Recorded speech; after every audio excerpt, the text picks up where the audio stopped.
ইসলামী bank নিয়ে নতুন একটি বিতর্ক শুরু হয়েছে।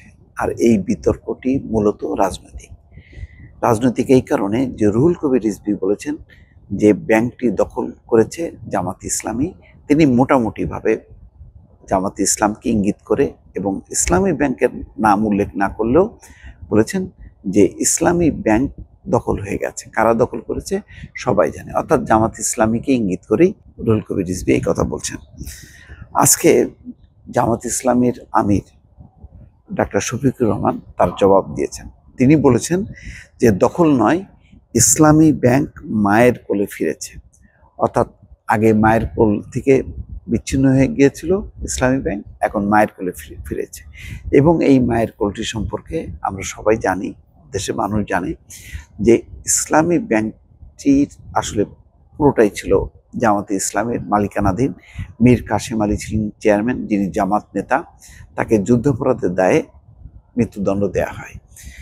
তারপর আওয়ামী লীগ এই ব্যাংকটি জোরপূর্বক তাদের নিয়ন্ত্রণে আনে এবং এস আলম তার মালিক হয়।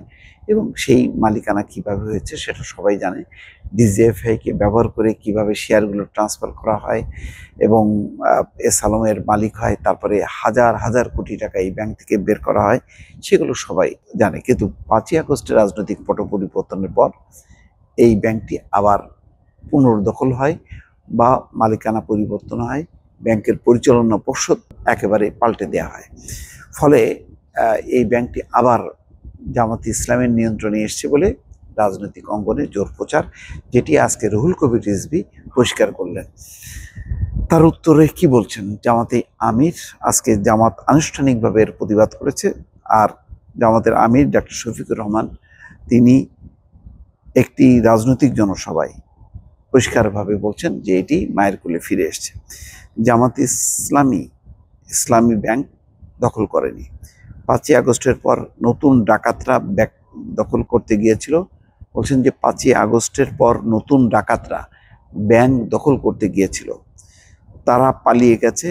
জামাত ইসলামী ব্যাংক দখল করেনি, বরং এই ব্যাংক তার মায়ের কোলে ফিরে এসছে। এটা ঠিক। 5ই আগস্টের পর ব্যাংক দখল নিয়ে বেশ মহড়া চলেছে মতিঝিলে, এটা সবাই দেখেছে। তারপরে আবার মালিকানা পরিবর্তন হয়েছে। এখন সেই মালিকানা কোথায় গেছে, যেটা ডাক্তার শফিকুর রহমান বলছেন যে মায়ের কোলে ফিরেছে। তার মানে আগে যেখানে ছিল সেখানেই ফিরে এসছে। তার মানে জামাত ইসলামের নিয়ন্ত্রণেই এসছে এই ব্যাংকটি, এইটি প্রকারান্তরে তিনি বোঝাচ্ছেন।